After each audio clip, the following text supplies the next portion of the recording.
Hello বন্ধুরা, আসসালামু আলাইকুম। রংধনু মেলা চ্যানেল থেকে আমি আহসান হাবিব আপনাদের সঙ্গে আছি। প্রতিবারের মতো এবারও আমরা আপনাদের সামনে নতুন কিছু নিয়ে হাজির হয়েছি। দর্শক বন্ধুরা, আমাদের ইতিহাস ঐতিহ্যের প্রাচীন প্রত্নতান্ত্রিক নিদর্শন, ভূতাত্ত্বিক ও নৃতাত্ত্বিক বৈচিত্র্য এবং জনগুরুত্বপূর্ণ স্থানগুলোর প্রতিক্রিয়ায় আজ আমরা এসেছি কুমারখালী উপজেলায় বিশ্বকবি রবীন্দ্রনাথ ঠাকুরের বিচিত্র বিজড়িত এই শিলাইদহ কুটিবাড়িতে।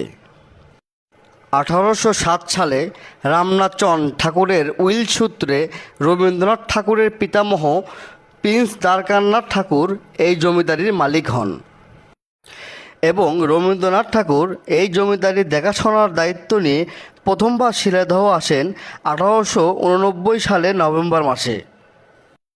1891 থেকে 1901 সালের মধ্যে এক দশকেরও বেশি সময় রবীন্দ্রনাথ ঠাকুর অবস্থান করেন শিলাইদহ কুটিবাড়িতে। শিলাইদহ কুটিবাড়িতে আম, কাঁঠাল ও অন্যান্য সবুজ বৃক্ষের বাগান, একটি পুষ্প উদ্যান, 2টি পুকুর সহ 11 একর জায়গার উপর অবস্থিত। বাংলাদেশ সরকারের উদ্যোগে এখানে ঠাকুর স্মৃতি জাদুঘর নির্মিত হয়েছে।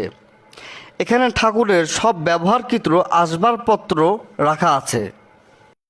এখানে প্রতি বছর 25শে বৈশাখ কবিগুরুর জন্মবার্ষিকী পালিত হয় ও 22শে শ্রাবণ কবিগুরুর মৃত্যুবার্ষিকী উপলক্ষে বিভিন্ন অনুষ্ঠানের আয়োজন করা হয়।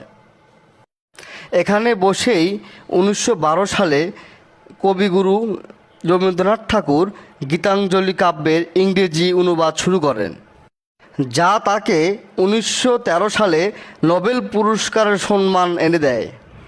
এখানে বসেই রবীন্দ্রনাথ ঠাকুর বিখ্যাত কবিতা, প্রবন্ধক ও ছোট গল্প লিখেছেন। এর মধ্যে অন্যতম হল সোনার তরী, কথা ও কাহিনী, চিত্রা, চৈতালি ইত্যাদি। তিনি এখানে তার অনেক কর্ম ইংরেজিতে অনুবাদ করেছেন। গীতাঞ্জলি এবং গীতিমালার অনেক গান এখান থেকেই লেখা। এখানে আসলে আপনি দেখতে পাবেন রবীন্দ্রনাথ ঠাকুরের স্মৃতি বিজড়িত তার ছোট ছোট কাব্যগ্রন্থ ও কবিতা এবং পেন্টিং ঝুলে রাখা, যা আপনাকে মুগ্ধ করবে। এখানে তার ব্যবহারকৃত আসবাবপত্রের মধ্যে রয়েছে খাট, আলমারি, চেয়ার, টেবিল, নৌকা, পালকি ইত্যাদি আরও অনেক কিছু রয়েছে, যা রবি ভক্তদেরকে মুগ্ধ করবে। রবীন্দ্রনাথ ঠাকুর যে পুকুর ঘাটে বসে তার রবীন্দ্রসঙ্গীত লিখেছেন বা শুনেছেন, আপনিও চাইলে স্থানীয় শিল্পীদের মাধ্যমে রবীন্দ্রসঙ্গীত উপভোগ করতে পারবেন, এমন সুব্যবস্থা রয়েছে।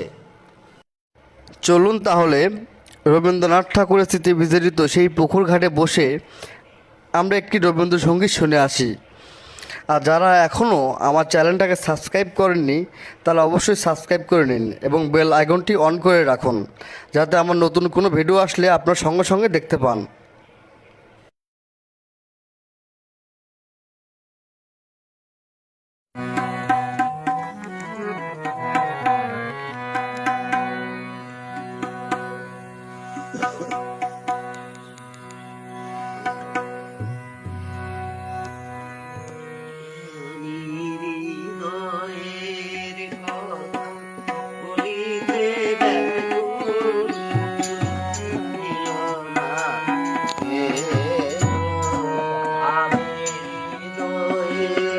Oh